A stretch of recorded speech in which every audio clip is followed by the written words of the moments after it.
Bom, eu saúdo a todos com a graça e a paz do nosso Senhor Jesus Cristo. Irmãos, hoje nós vamos dar continuidade, à série de sermões em Apocalipse. E nós, vamos lá, que hoje nós temos um texto maravilhoso, longo, e eu não quero me delongar, além do que convém. Apocalipse, capítulo 1, hoje nós meditaremos do versículo 9 ao versículo 20.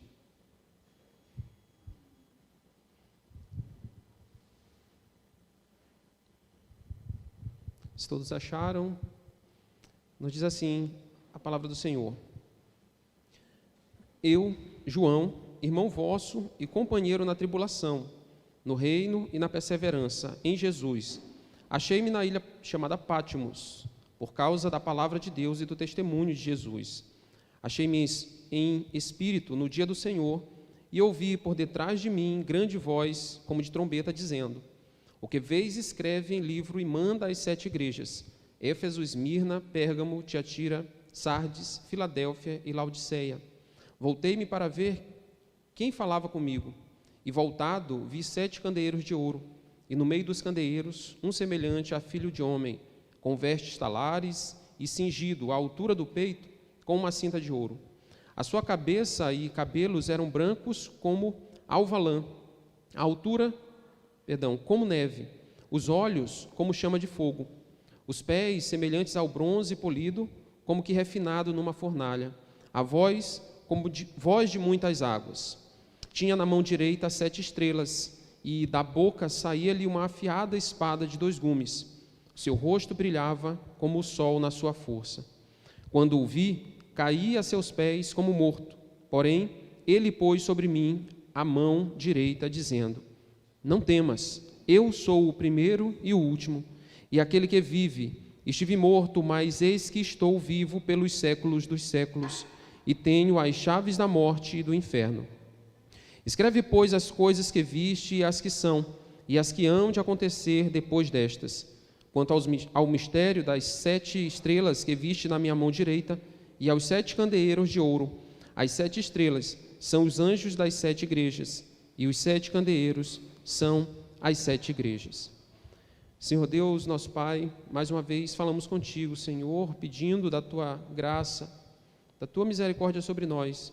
Ó Deus, usa o texto que Tu mesmo providenciou por meio do Teu servo, para que fale aos nossos corações e nos instrua segundo a Tua palavra, Deus, em nome de Jesus Cristo.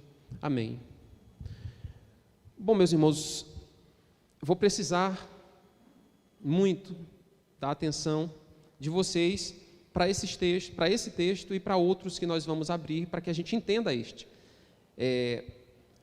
Após a introdução que João faz dessa carta, desse livro, e nós já nos ocupamos dessa introdução nos 2 sermões anteriores, João já falou do autor do livro, do assunto que esse livro aborda e os destinatários, quem são os destinatários dele.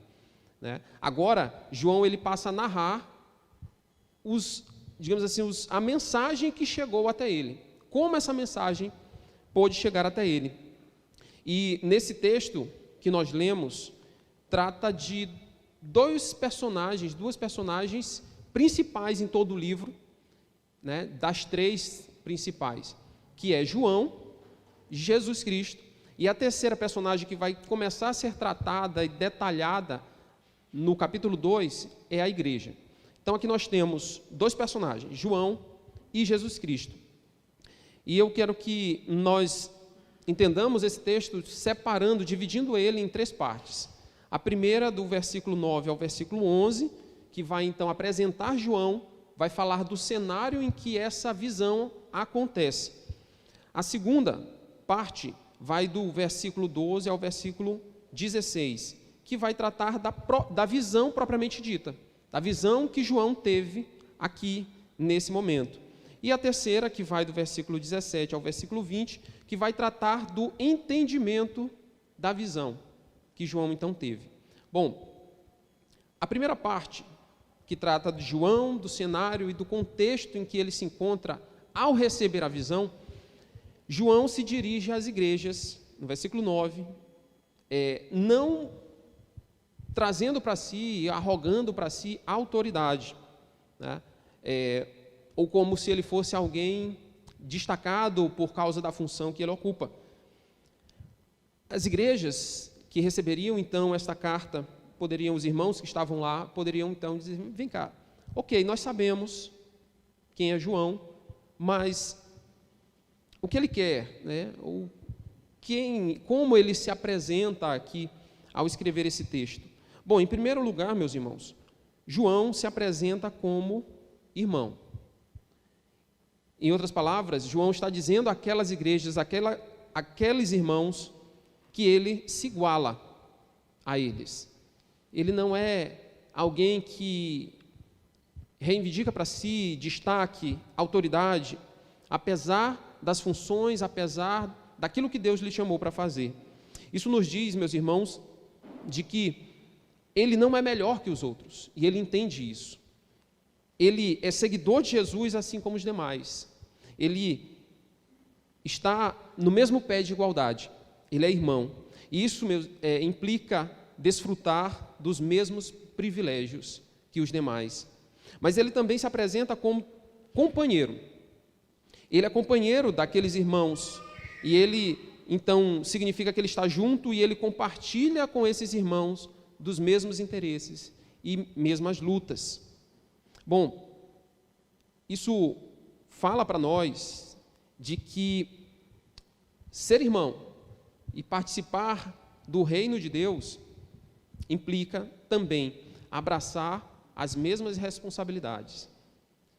E João, então, ele coloca 3 aspectos daquilo em que ele está envolvido com esses irmãos, sendo seu companheiro. Ele diz, no versículo 9 ainda, que ele é companheiro na tribulação, no reino e na perseverança em Jesus.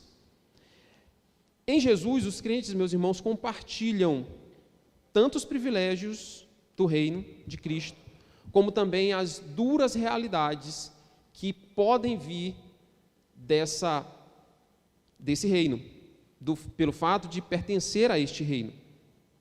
Ele traz para nós a ideia de que, se por um lado nós temos privilégios por pertencermos a Cristo, por sermos igreja de Cristo, por outro lado, as duras realidades estão presentes e nós precisamos perseverar em meio às provações que surgem pelo simples fato de ser igreja. João segue e ele diz que ele diz assim: achei-me na ilha chamada Pátimos. João, como os irmãos já ouviram no primeiro sermão, foi banido para Pátimos. João era o último apóstolo ainda vivo. E, com certeza, ele representava ameaça para os governantes, para o imperador, para Roma. Eles queriam que João não tivesse qualquer influência sobre a igreja ali na Ásia. E o imperador Domiciano, na época, então, ele arroga para si o título de Senhor e Deus. As autoridades romanas, então, viam João como ameaça não apenas religiosa, mas também política. Então, exilaram ele para essa ilha chamada Pátimos, uma ilha de 32 quilômetros quadrados, que era habitada, pouco habitada, né, por conta das suas rochas, do seu relevo, mas onde eram colocados presos políticos, presos religiosos naquela época. Mas, meus irmãos, vejam que João, ele sabe muito bem qual é o motivo de ele estar lá. Ele não aponta para Domiciano, ele não aponta para o Império Romano. Ele diz que ele se achou na ilha chamada Pátimos por causa da palavra de Deus e do testemunho de Jesus. João sabe muito bem quem o colocou ali no exílio. Não foi a vontade de Domiciano, não foi a vontade do imperador. Em último plano, em última instância, ele sabe muito bem que quem o colocou no exílio não foi a vontade dos homens, mas ele se encontra lá por causa da palavra de Deus e do testemunho que ele fielmente deu de Jesus Cristo. Agora no versículo 10, João, se por um lado ele se acha na ilha chamada Patmos, ele também diz que se achou em espírito no dia do Senhor. Irmãos, se achar em espírito é como a exemplo de Atos capítulo 10, em que nós lemos o apóstolo Pedro também, né, sendo, digamos assim, arrebatado pelo Espírito Santo e tomado em êxtase, tem visões com referência aos gentios, à inclusão dos gentios como povo de Deus. Assim também João, ele se acha em espírito no primeiro dia da semana, no dia de adoração ao Senhor. Ele traz essa ideia para falar de como ele foi comissionado pelo Senhor, para deixar claro para aqueles irmãos, naquelas igrejas, de que ele de fato havia sido chamado por Deus para escrever isso a elas. Veja comigo o texto em Ezequiel capítulo 3. Veja de onde o apóstolo João, ao escrever isso, traz essa ideia. Ezequiel capítulo 3, versículo 12, ele diz assim: levantou-me o Espírito e ouvi por detrás de mim uma voz de grande estrondo, que levantando-se do seu lugar dizia: bendito seja a glória do Senhor.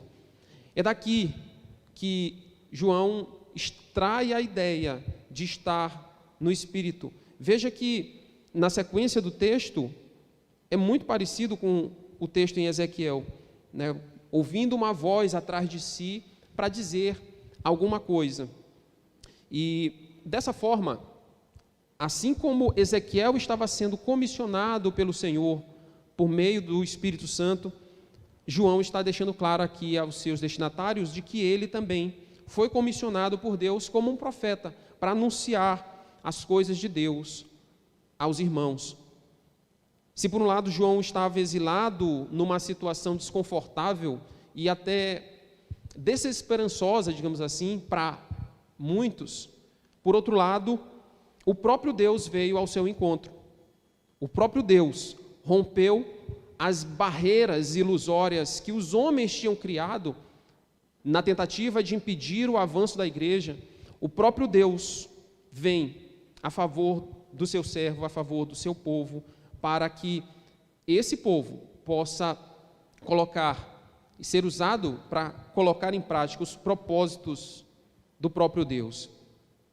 João, então, ele experimenta esse estado extraordinário de êxtase e ele é levado pelo Espírito de Deus a essa visão que agora ele passa a relatar. João aqui, ele é também capacitado pelo Espírito Santo de Deus para ver as coisas do reino. E aí aqui cabe já um parêntese, um primeiro parêntese aqui para nós, meus irmãos.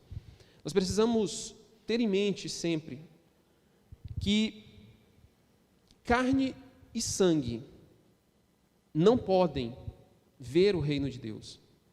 Nós precisamos ter em mente a máxima de que é sempre necessário, sempre, que o próprio Deus nos leve para dentro da esfera do seu Espírito, para que sejam reveladas as coisas espirituais, as verdades espirituais. E ele fez isso com os seus servos na antiguidade e nos proporcionou esta palavra. É por isso que a voz que João ouviu atrás de si, grande voz como de trombeta, dizia a ele: o que vês, escreve e manda às 7 igrejas. Deus, ele se comprometeu com o seu povo de não apenas chamar homens e falar aos seus ouvidos, a falar aos seus corações e deixar que isso se perdesse. Aquilo que Deus quis revelar, Deus falou a servos, mas determinou que eles escrevessem. Isso nos fala também, meus irmãos, de que nós precisamos estar atentos a práticas que não são novas, não são da atualidade, mas que se estendem ao longo da história, de pessoas que, em nome de Deus, se dizem inspiradas, se dizem usadas por Deus profetas para falar mensagens, para revelar o futuro, coisa que, na verdade, Deus não fez, Deus não chamou, Deus não deu, mas Deus tem dado a sua palavra ao longo da história, para que a sua igreja possa conhecer a sua vontade. Bom, meus irmãos, e aí o versículo, então, 11, fala dessa comissão, completa essa comissão, e a ordem, a missão que João recebeu ao ser comissionado. Ele deveria escrever em livro aquilo que ele vê, aquilo que seria lhe dado através dessa visão, e mandar às 7 igrejas. E ele lista aqui Éfeso, Esmirna, Pérgamo, Tiatira, Sardes, Filadélfia e Laodiceia, igrejas da Ásia Menor. Bom, aqui a gente fecha a primeira parte e João não é o ator principal e a gente não vai se ocupar além do que convém. Segunda parte desse texto. A segunda parte, meus irmãos, fala então da visão propriamente dita, daquilo que João recebeu ali ao ser chamado, ao estar no Espírito. João se volta para ver quem falava com ele. O versículo 12 nos diz: voltei-me para ver quem falava comigo, e voltado vi 7 candeeiros de ouro. Irmãos, João descreve isso, a sua visão. Ele vê 7 candeeiros de ouro e no meio deles alguém como um filho de homem. A primeira coisa que nós precisamos observar aqui é a ideia de candeeiros. O que são? São 7 candeeiros de ouro. E como o versículo 20 vai nos explicar, lá no final, como nós já lemos, os 7 candeeiros de ouro são as 7 igrejas. Além da explicação que o próprio Jesus dá no versículo 20 para o apóstolo, era comum, era do conhecimento do povo judeu,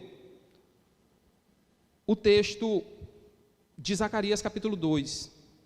E eu convido os irmãos a nós abrirmos para que esse texto tão importante seja compreendido e nós entendamos que João ele não simplesmente lança palavras ao vento, mas ele constrói a visão que ele teve, trazendo aspectos dos textos do Antigo Testamento. Zacarias capítulo 4, falei capítulo 2, né? Zacarias capítulo 4, a partir do verso 2. Acompanhe comigo essa leitura. Desde o 1. Tornou o anjo que falava comigo e me despertou, como um homem que é despertado do seu sono. E me perguntou: que vês? Respondi: olho, e eis um candelabro todo de ouro e um vaso de azeite em cima, com as suas 7 lâmpadas e 7 tubos, um para cada uma das lâmpadas que estão em cima do candelabro. Junto a este, 2 oliveiras, uma à direita do vaso e a outra à esquerda. Então perguntei ao anjo que falava comigo: meu senhor, que é isto? Respondeu-me o anjo que falava comigo: não sabes tu que é isto? Respondi: não, meu senhor. Prosseguiu ele e me disse: esta é a palavra do Senhor a Zorobabel, não por força nem por poder, mas pelo meu espírito, diz o Senhor dos exércitos. Quem és tu, ó grande monte? Diante de Zorobabel serás uma campina, porque ele colocará a pedra de remate em meio a aclamações. Haja graça e graça para ela. Novamente me veio a palavra do Senhor dizendo: as mãos de Zorobabel lançaram os fundamentos desta casa, elas mesmas a acabarão, para que saibas que o Senhor dos exércitos é quem me enviou a vós outros. Pois quem despreza o dia dos humildes começos, esse alegrar-se-á vendo o prumo da mão de Zorobabel. Aqueles 7 olhos são os olhos do Senhor que percorrem toda a terra. Texto longo, mas necessário para que a gente compreenda. Qual é o contexto aqui? Por que João vem buscar elementos desse texto do Antigo Testamento para se referir a esses 7 candeeiros de ouro? O contexto aqui, meus irmãos, Zorobabel, rei, ele está lançando os fundamentos do templo, mas havia inimigos de Israel, que traziam resistência na construção, mas também na própria vida do povo de Deus, do povo de Israel. E, através de uma visão, o Senhor dá ao seu servo, Zacarias, a revelação, a profecia, explica a ele, através de uma visão, o que haveria de acontecer. Zorobabel, rei, haveria então de, como ele diz, não por força nem por poder, mas pelo Espírito do Senhor, resistir àqueles inimigos, vencer as forças inimigas e avançar nos planos que o próprio Deus tinha para ele. Não apenas para Zorobabel como rei, mas para o próprio povo de Israel. Portanto, irmãos, o fiel Israel, aqui nesse texto de Zacarias, é esse candelabro. É o candelabro que, refletindo a luz da presença de Deus no templo, deveria permanecer ali firme. É desse Israel fiel que está se exigindo que viva, não por força nem por poder terrenos, mas pelo Espírito. E aí essa identificação aqui desse texto confirma isso que João está fazendo lá no livro de Apocalipse. Ele está mostrando que o papel da igreja, assim como Israel, usado aqui como a figura do candelabro, também deveria refletir a presença de Deus em um mundo hostil. O reverendo Hernandes Dias Lopes, comentando esse texto, ele escreve o seguinte: o mundo vê Cristo através da igreja e no meio da igreja. Isso significa que ninguém verá Jesus em glória, senão por meio da sua igreja aqui na terra. Você precisa da igreja, precisa se congregar. E aí ele pergunta: o que é a igreja? Ela é a luz do mundo. Por isso ela é comparada a candeeiro. Dá para entender isso? Está claro isso? Essa relação que João está fazendo, chamando aquelas igrejas, as 7 igrejas da Ásia, para as quais ele foi chamado a escrever, mas não apenas a elas. O 7 aqui, como nós já falamos, é símbolo de plenitude. As 7 igrejas, na verdade, representam as igrejas de Cristo, em toda época, em todo lugar. João está trazendo a ideia tão conhecida por aqueles cristãos que conheciam o Antigo Testamento, de que a igreja são esses 7 candeiros de ouro.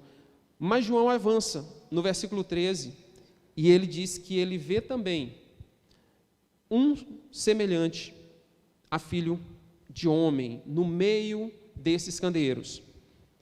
João, ele traz essa ideia de filho do homem, dos textos de Daniel 7, capítulo 7 e capítulo 10. Versículo 13: e no meio dos candeeiros, um semelhante a filho de homem, com vestes talares e cingido à altura do peito, com uma cinta de ouro. A sua cabeça e cabelos eram brancos como alva lã, como neve, os olhos como chama de fogo, os pés semelhantes ao bronze polido, como que refinado numa fornalha, a voz como voz de muitas águas. Tinha na mão direita 7 estrelas, e da boca saía-lhe uma afiada espada de 2 gumes. O seu rosto brilhava como o sol na sua força. Irmãos, essa é a visão que João tem. E eu quero que, desde já, nós percebamos o seguinte: ao ter a visão, João ainda não sabia quem falava com ele. Tá? Hoje nós sabemos já quem é que está falando com ele, porque nós temos o texto completo. Mas quando ele estava ali, recebendo a visão, ele diz: olha, eu ouvi a voz, e aí eu me virei para ver quem era.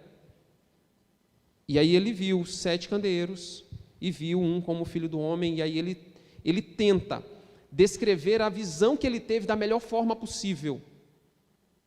E ele então começa, para tentar expressar isso, para que aqueles irmãos, aquela igreja pudesse compreender isso, ele então faz uso de pelo menos 3 textos também conhecidos pela igreja.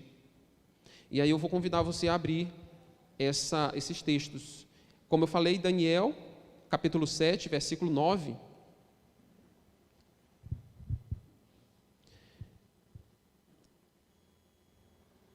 Veja como os elementos que Daniel usa estão nesses textos.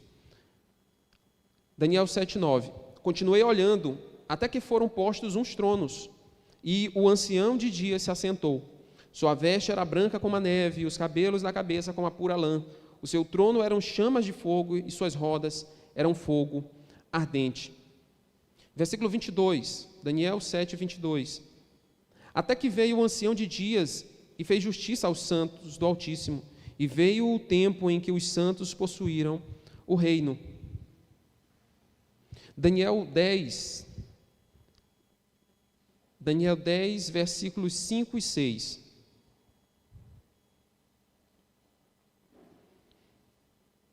Levantei os olhos e olhei, e eis um homem vestido de linho, cujos ombros estavam cingidos de ouro puro de Ufaz. O seu corpo era como berilo, o seu rosto como um relâmpago, os seus olhos como tochas de fogo, os seus braços e os seus pés brilhavam como bronze polido. E a voz das suas palavras era como o estrondo de muita gente. Abra comigo ainda, Isaías, capítulo 11. Isaías 11:4.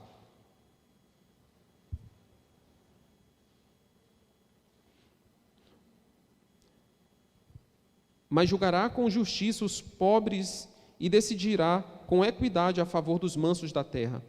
Ferirá a terra com a vara da sua boca e com o sopro dos seus lábios matará o perverso. Irmãos, o que o nosso irmão e companheiro, na tribulação, no reino e na perseverança, faz aqui com esses textos, é muito mais do que simplesmente tentar expressar a visão que ele teve. O que ele faz aqui, meus irmãos, é transmitir por meio desses textos conhecidos pelos crentes daquela época, o que era essa visão. Veja só, em primeiro lugar, nesse texto, nessa visão que João tem, através desses elementos, João está expressando aquela igreja e trazendo e retratando a sua visão como alguém numa figura de sacerdote. Se nós fôssemos ler Êxodo capítulo 39, nós veríamos as vestes sacerdotais, as vestes que Deus havia estabelecido para os seus sacerdotes. Nessa visão de João, ele descreve aquela visão, aquele como filho de homem, como uma figura sacerdotal. Isso nos fala, meus irmãos, de que Jesus, aquela visão, aquela imagem que João está tendo, é daquele que é nosso mediador. É ele quem conduz os perdidos a Deus. Essa era a função do sacerdote, ser um mediador entre Deus e os homens ali no templo, naquele sistema sacrificial. E o que ele está dizendo é: Jesus é o nosso sumo sacerdote, é aquele que entra na presença de Deus, é aquele que nos leva à presença de Deus. O próprio Jesus nos disse que ele é o caminho, a verdade e a vida, e ninguém vai ao Pai senão por ele. Mas, em segundo lugar, João traz a ideia dessa sua visão, daquela imagem, como alguém que é rei. Veja, ele se assenta no trono.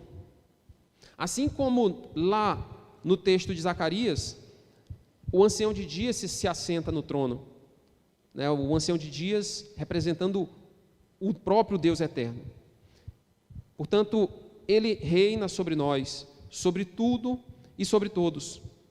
Ele, que está aqui diante dos olhos de João, é aquele que é o grande rei, o rei da glória. Mas, em terceiro lugar, João traz o aspecto de que quem aparece aqui para ele é Deus, é divino. Veja, João agora aplica os atributos do ancião de dias, lá de Zacarias, à visão que ele está tendo. A cabeça, os cabelos como alva lã, os olhos como chama de fogo, e aí sim, por diante. Em outras palavras, meus irmãos, o que João está apontando aqui através desses elementos é para a divindade daquele que está diante dos seus olhos, para a vida eterna que esse ser possui. Ele é santo, ele é eterno, ele é sábio e digno, ele é divino como o Pai. Mas ainda, ele fala dessa figura, dessa visão, de alguém que é soberano sobre a terra.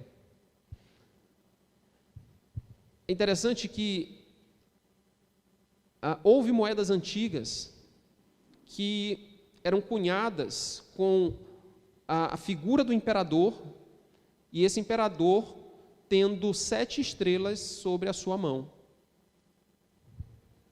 E esses irmãos da Ásia que sofriam, que passavam por essa tribulação, sabiam muito bem o que João estava querendo dizer com isso.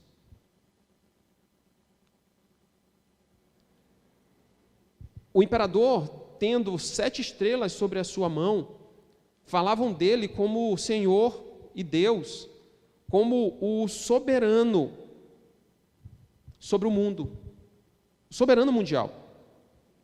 Mas nessa visão dada pelo Espírito aqui, meus irmãos, a igreja é confortada de que é Cristo Jesus, aquele que domina sobre os poderosos, sobre as nações. Ele é o maior sobre todos. É isso que João está dizendo a essas igrejas, a esses irmãos.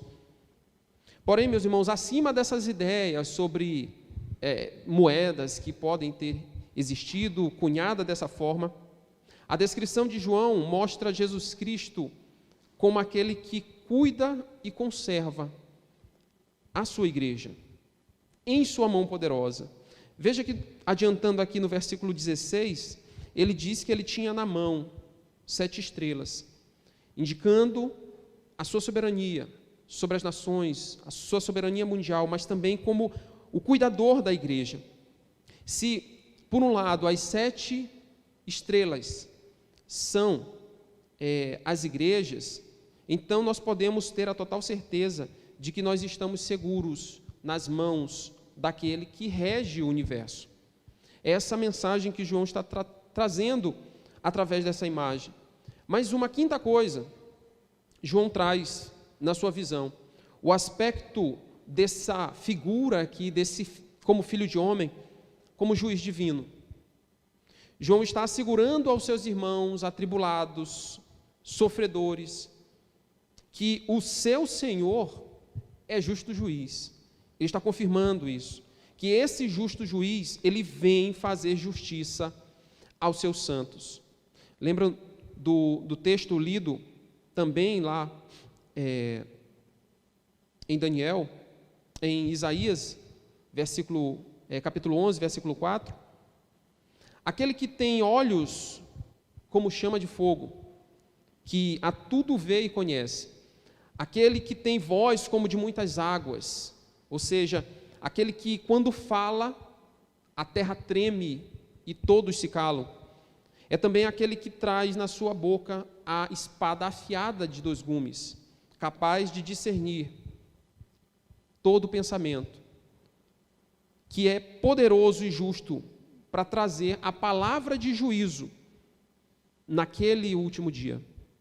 O que João está trazendo através de todos esses elementos àquele povo é de que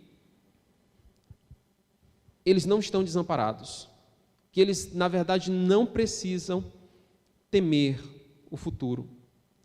Mas vamos adiante. A terceira parte deste texto nosso, do versículo 17 ao versículo 20, vai tratar de dar o entendimento dessa visão, de todos esses elementos que nós nos referimos aqui. Veja, finalmente, Cristo se revela a João, Como eu falei, João está apenas descrevendo a visão que ele teve. Ele está falando, olha, o que eu vi foi isso, era parecido com isso, parecia fogo, parecia como lã. Mas agora, meus irmãos, a partir do versículo 17, nós vemos a reação de João. João diz que quando viu aquela figura, caí a seus pés como morto. Porém, ele pôs sobre mim a mão direita, dizendo, não temas, eu sou o primeiro e o último, e aquele que vive. Estive morto, mas eis que estou vivo pelos séculos dos séculos, e tenho as chaves da morte e do inferno. Veja que João conheceu ao Senhor, e toda essa figura, toda essa imagem com espada saindo da boca, como alguém com os cabelos brancos como a lã, em nada pareciam com Jesus que João havia conhecido, nem mesmo com aquele Jesus ressurreto que apareceu para os seus discípulos, para os seus apóstolos. Mas agora, nesse exato momento, Cristo se revela ao seu servo. João pôde identificar quem de fato falava com ele. Apesar da voz e de toda a visão, João não tinha reconhecido, como falei. Ao se voltar, então, ele teme, treme e cai como morto. Como tantos outros profetas, como Isaías, por exemplo, reconhecendo a sua pecaminosidade e dizendo, ai de mim, e se prostrando e caindo. Mas veja, João aqui, ele não cai para adorar, porque, ele, como eu falei, ele ainda não tinha identificado. Ele ainda não sabia quem estava na sua frente, só que ele não podia, meus irmãos, suportar a figura judicial que estava ali diante dele. A figura de alguém que vem para trazer juízo. Ele não podia suportar. E veja, qualquer homem, pecador, não tem condição de enfrentar e de suportar diante de si a ira de Deus, o julgamento divino. É por isso que naquele último dia, quando então Cristo voltar para julgar a terra, aqueles que não o reconheceram gritarão de desespero e dirão, ai de mim, porque não haverá mais tempo. Mas agora Jesus se dá a conhecer, e isso é maravilhoso, meus irmãos. Ele diz, não temas, e se identifica, eu sou o primeiro e o último. Ele tranquiliza o seu servo. Aqui João reconhece Jesus. Aqui ele sabe quem de fato está falando com ele. Aquele que é o primeiro e o último. Aquele que é fonte de toda a vida. E que, mesmo assim, o versículo 18 vai se identificar como aquele que morreu. Aquele que é dono de toda a vida, fonte de toda a vida, foi capaz de se dar em favor dos pecadores. E João sabia muito bem quem havia feito isso.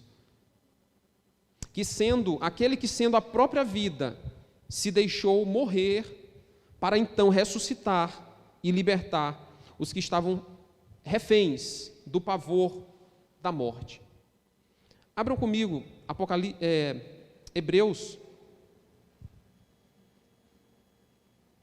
Hebreus capítulo 2, versos 14 e 15.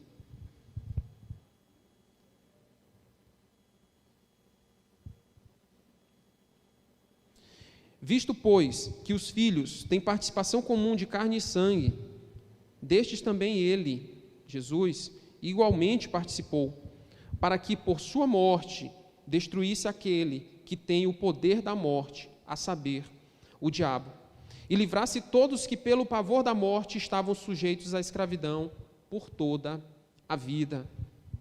Irmãos, Jesus, ao se dar a conhecer a João, mas também àqueles que foram chamados, àqueles que foram eleitos, a cada um aqui que já confessou a Cristo como seu Senhor, Jesus faz aquilo que só Ele pode fazer. Ao se dar a conhecer Agora sim, o pecador, ele pode suportar a visão daquele que vem para julgar.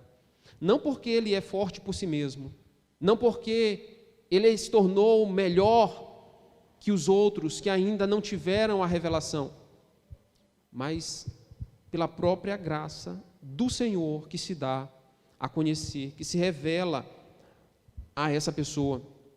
E que bom saber, meus irmãos, de que Jesus, ele é o primeiro e o último, é aquele que está no início, mas também no fim da história humana.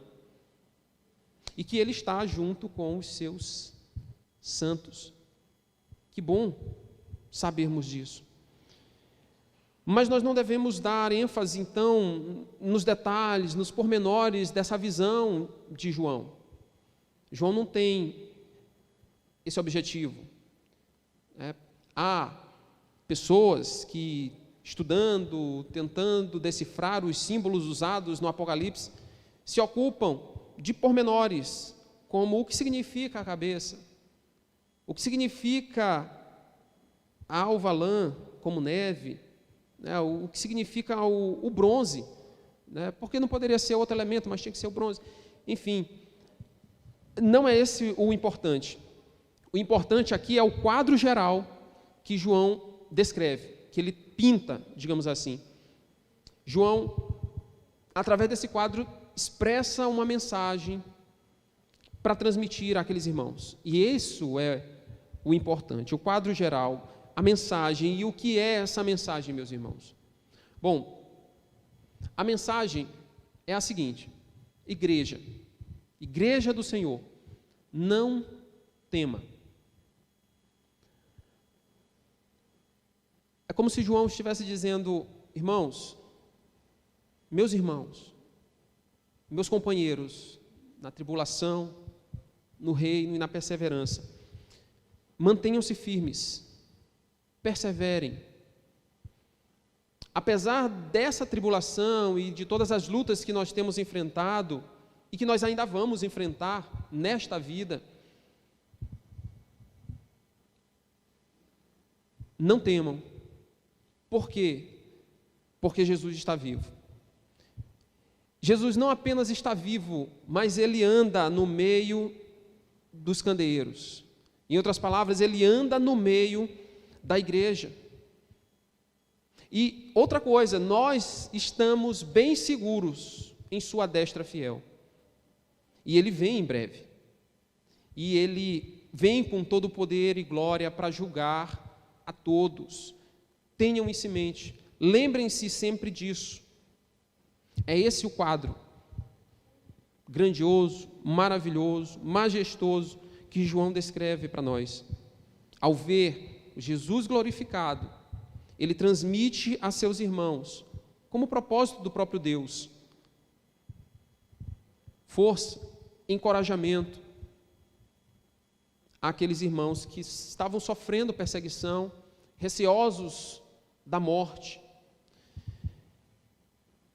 Irmãos, a gente não pode perder de vista uma coisa muito importante.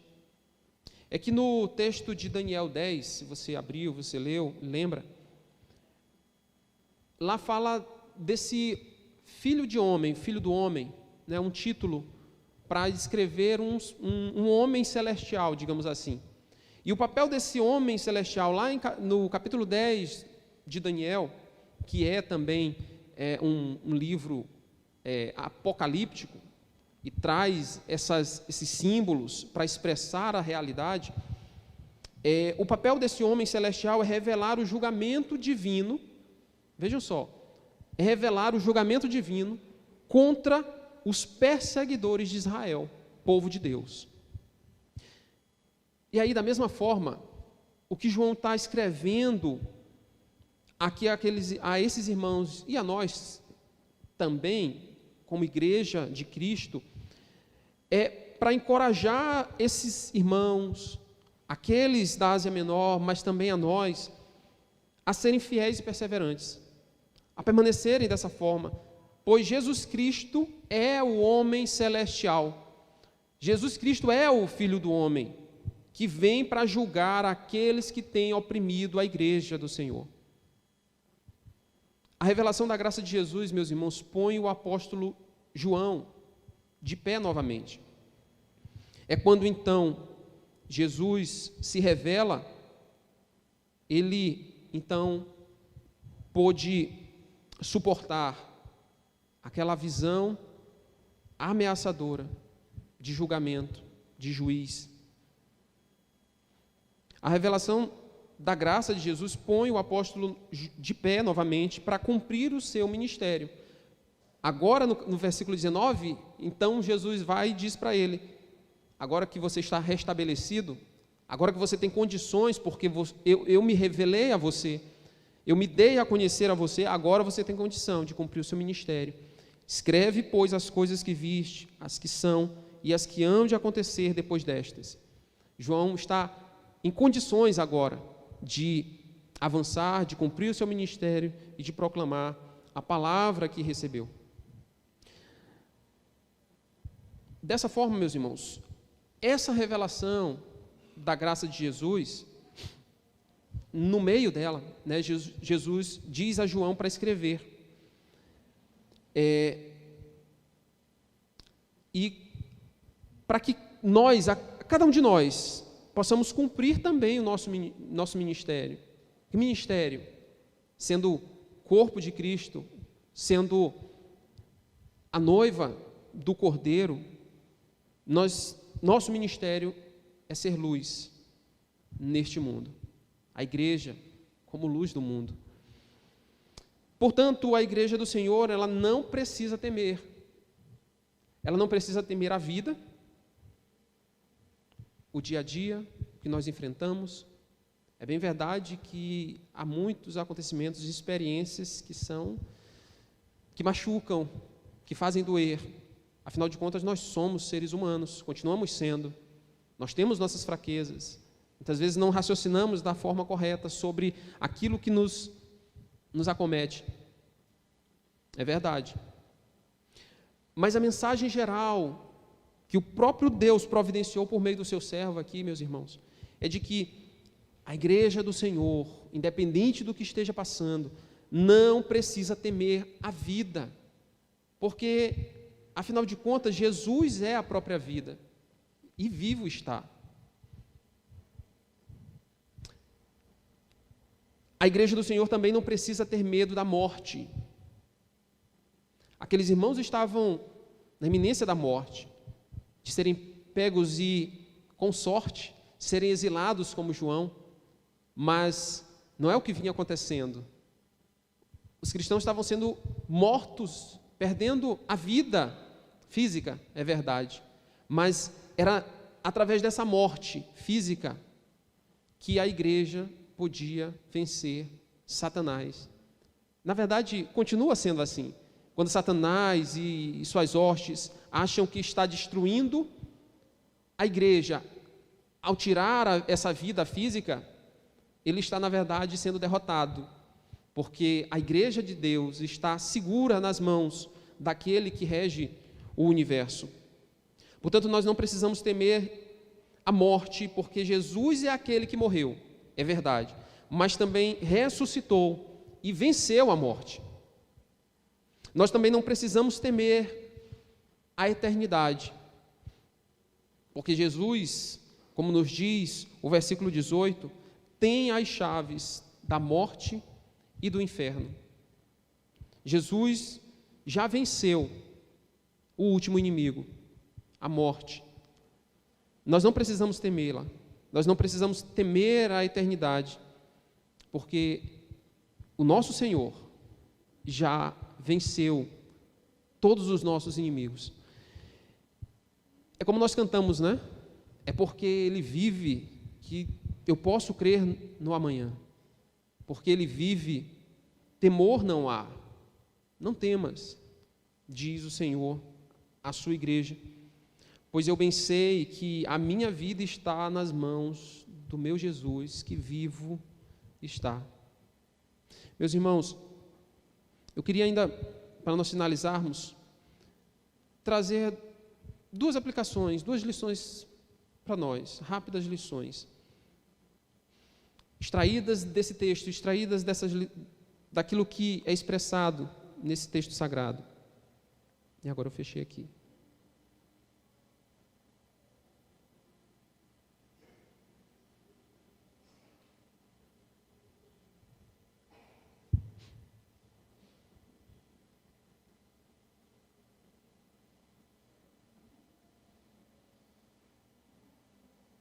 Bom, a primeira delas é o seguinte: aceite os privilégios e as responsabilidades de ser cristão. Aceite os privilégios e as responsabilidades de ser cristão. João, uma das personagens principais de todo o livro, se apresenta e se coloca diante daqueles irmãos, com todos os privilégios que ele tem, como membro da família de Deus, mas não se isenta de ser companheiro na tribulação, as responsabilidades, os deveres. Em especial no nosso tempo, nos nossos dias, a igreja, os cristãos, têm buscado as facilidades. E se isso é possível, sem ferir, sem deixar de ser fiel ao Senhor, beleza. Mas nós precisamos estar dispostos também a enfrentar, a pagar o preço, sofrer o dano, se assim for necessário. E isso significa abrir mão daquilo que me satisfaz, mas que ofende ao meu Deus. Isso significa abrir mão daquilo que é confortável para mim, mas que não traz crescimento para a igreja. Nós precisamos, então, aceitar os privilégios e as responsabilidades como cristãos. Tenham isso em mente. A segunda coisa,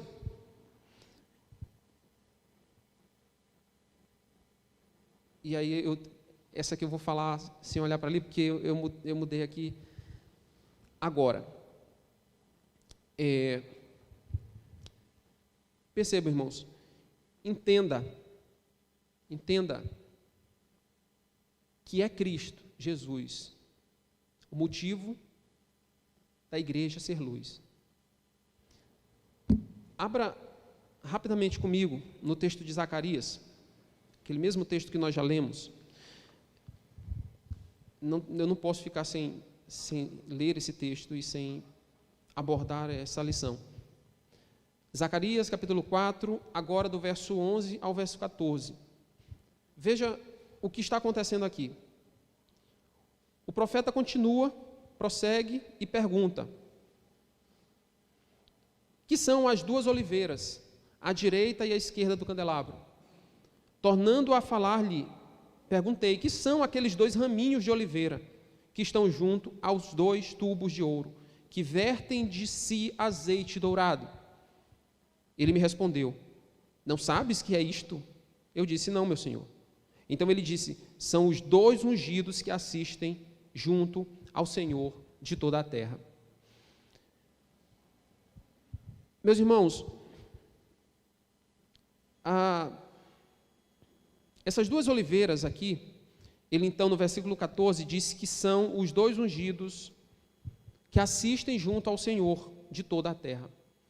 Naquela época, qualquer judeu saberia facilmente que os dois ungidos que assistem junto ao Senhor de toda a terra eram o sumo sacerdote e o rei, os dois ungidos. E aí eu quero fazer essa relação, tá? Porque o que a profecia em Zacarias diz, o que a visão de Zacarias diz, é que esses dois ungidos, eles são as oliveiras que estão ao redor, fornecendo azeite para que aquele candelabro pudesse estar aceso. Percebem isso? E aí eu quero fazer essa relação, sabe?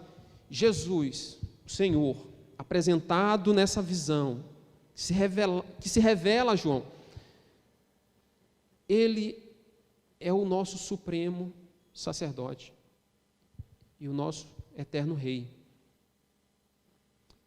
Em outras palavras, irmãos, é Jesus essas oliveiras.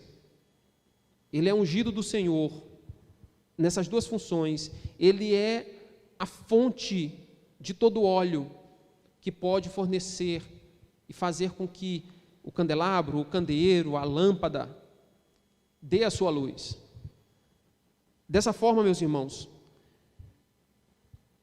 é Jesus a fonte do nosso óleo. É Jesus que faz a igreja ser luz no mundo. Não há outro método. O que é que isso nos fala?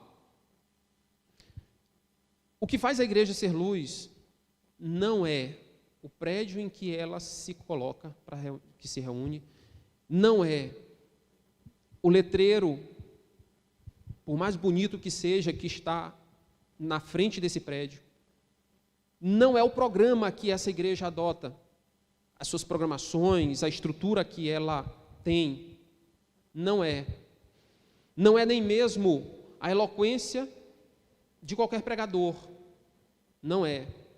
O que esse texto nos mostra aqui, fazendo essa relação com o Antigo Testamento, é que se a igreja é luz e pretende se manter assim, ela precisa estar voltada única e exclusivamente para Jesus Cristo, seu Senhor, da onde vem poder e força para que ela continue iluminada, mas que continue também iluminando aqueles que precisam e que estão nas trevas.